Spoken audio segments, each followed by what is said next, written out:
우리가 세계 지도를 보면 이 넓은 지구를 한눈에 볼 수 있죠. 이처럼 사도신경은 이 두꺼운 성경책이 무엇을 말하고 있는지를 간략하게 요약해 놓은 고백문이에요. 그렇기 때문에 우리가 사도신경을 고백한다는 건 내가 이 성경 전체를 진리로 받아들입니다 라고 고백하는 것과 같아요. 이렇게 성경 전체를 진리로 받아들이는 사람은 진정한 그리스도인이에요. 그렇기 때문에 교회는 아주 예전부터 지금까지 이 사도신경을 예배 시간에 고백하는 시간을 가졌어요. 그리고 진짜 그리스도인과 가짜 그리스도인, 즉 이단을 구분하는 기준으로 이 사도신경을 사용하기도 했어요. 또한 예수님을 처음으로 믿게 된 사람들에겐 이 사도신경을 1년에서 2년 동안 길게 교육해서 사도신경을 제대로 믿고 고백하는 모습을 보이면 세례를 주고 정식으로 교인으로 등록하게 하기도 했어요.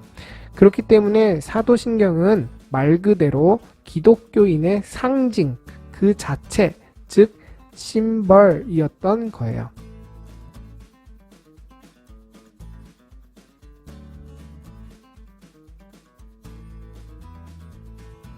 그런데 이렇게 중요한 심벌인 사도신경은 누가 만든 것일까요? 혹시 사도신경을 성경 어디에 있는지 찾을 수 있는 친구 있나요? 성경 겉표지 끝에 있는 거 말고 성경 안에서 사도신경을 찾기는 아마 힘들 거예요. 사도신경은 주기도문이나 십계명과 달리 성경에 적혀져 있는 내용이 아니에요.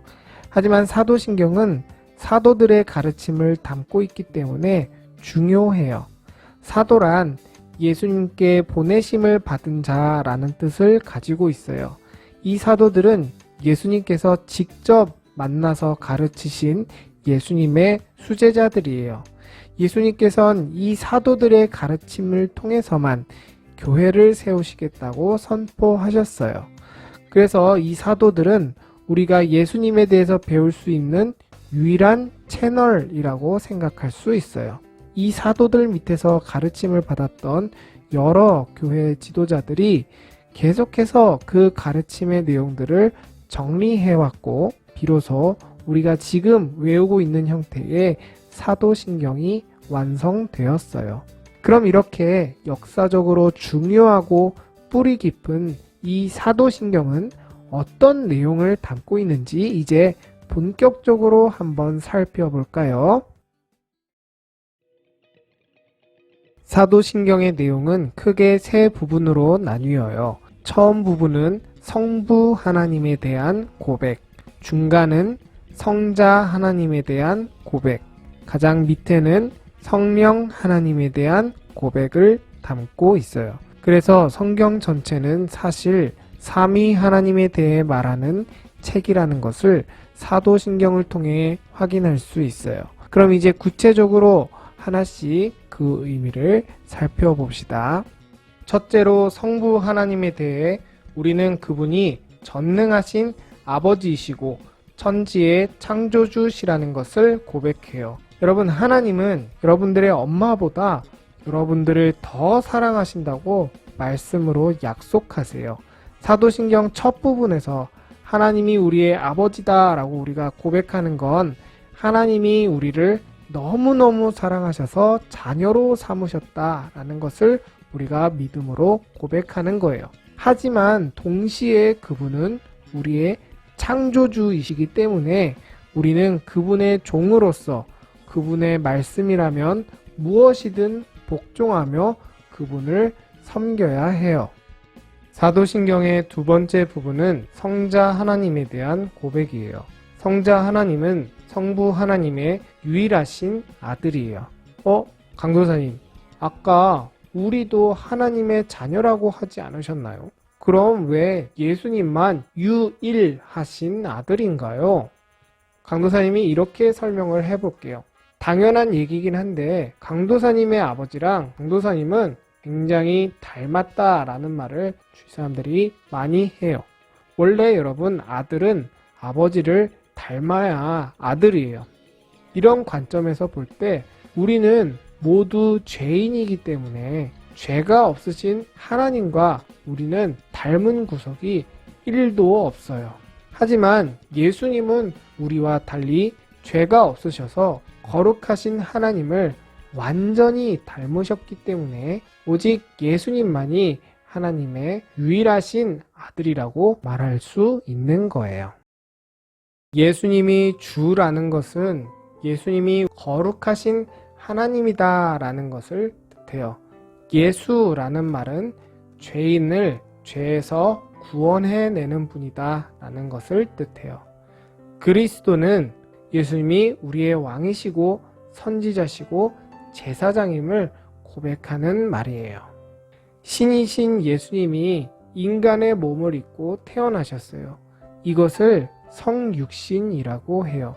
예수님이 인간으로 태어나신 이유는 인간의 죄를 대신하여 죽기 위함이었어요.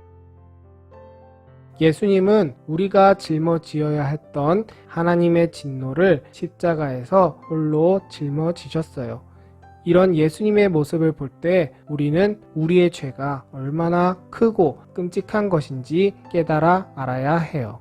이 예수님은 사흘 만에 부활하셨어요. 예수님의 죽음이 우리의 죽음이었다면 예수님의 부활도 우리의 부활이 돼요. 예수님이 하늘에 오르셔서 하나님 우편에 앉아 계세요. 예수님은 지금 하늘에 계세요. 거기서 우리를 위해 기도하시며 교회를 다스리세요. 이 예수님은 마지막 날에 하늘에서 내려오셔서 악인과 의인을 심판하실 거예요. 이제 사도신경의 마지막인 성령 하나님에 대한 내용을 살펴보도록 해요. 성령 하나님은 성자 하나님의 뜻을 우리에게 가르치시고 그분의 뜻에 맞게 살도록 우리를 인도하시는 분이에요. 예수님이 우리의 죄를 사하여 주셨지만 우리에겐 아직 죄를 짓고 싶어하는 마음이 많이 남아 있어요. 이걸 죄의 본성이라고 해요.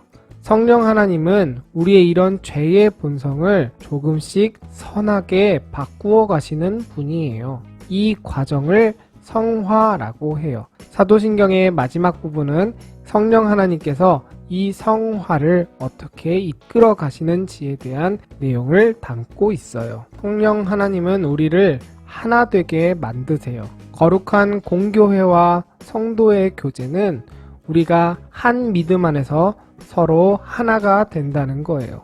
원래 우리는 죄인이기 때문에 서로 이기적일 때가 많지만 성령 하나님께서는 우리의 그런 죄된 마음과 생각을 고치셔서 우리를 서로 하나의 교회가 되게 만드시고 서로 믿음 안에서 친해지게 만드세요. 죄를 용서받는다는 말도 우리가 서로 하나 된다라는 것을 뜻해요. 성령 하나님이 함께 하시면 우리가 서로의 죄에 대해 복수하게 되지 않고 서로를 사랑으로 용서하게 돼요. 이런 일은 죄인인 우리가 할 수 있는 것이 아니라 성령 하나님이 우리 마음속에서 일해 주셔야 가능한 일이에요. 성령 하나님은 우리를 예수님 닮은 모습으로 만드시길 원하세요. 그리고 몸의 부활과 영생은 우리가 예수님을 가장 많이 닮은 모습으로 변화된 모습이에요. 이 모습은 성령 하나님이 우리를 완성시키신 모습인 거예요. 우리를 이렇게 끝까지 이끄실 성령님을 믿음으로 우린 하루하루 변화되는 우리의 모습에 감사해야 해요. 사도신경의 내용들을 하나씩 훑어봤어요. 이제 마지막으로 사도신경에 대해 우리가 주의할 것 3가지만 말하고 오늘 강의를 마치려고 해요.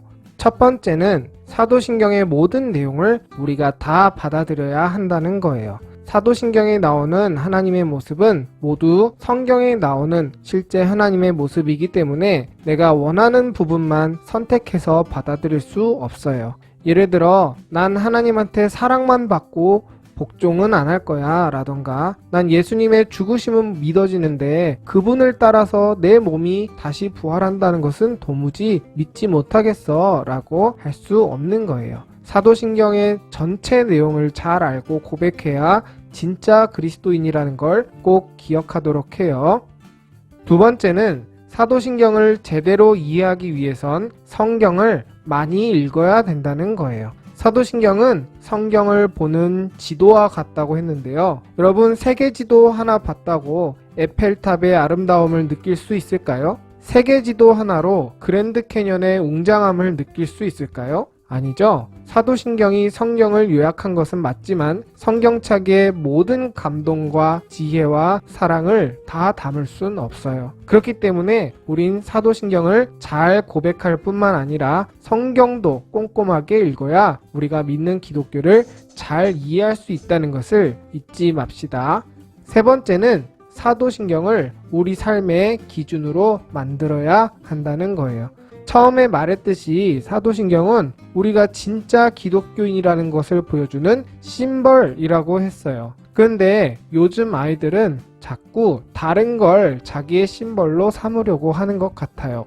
흔히들 수련회에서 눈물을 흘리고 엄청나게 놀라운 체험을 하고 내 마음이 뜨거워져야 진정으로 내가 기독교인이 되는 거라고 생각해요.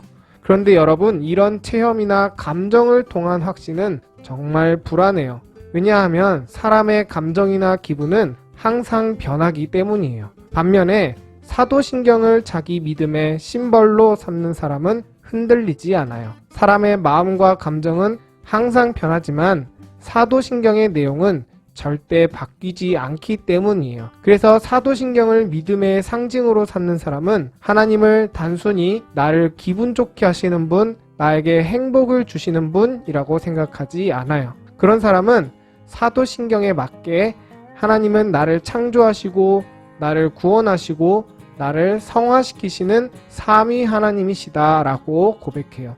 이렇게 변하지 않는 진리를 기준으로 하나님을 바라보는 게 여러분들이 인생을 살아가는 데 있어서 여러분들의 마음을 더욱 튼튼하게 해주고 안정적으로 살아갈 수 있게 해준다고 강도사님은 확신합니다. 사도신경을 믿음의 심볼로 삼는 여러분들이 되길 바라요.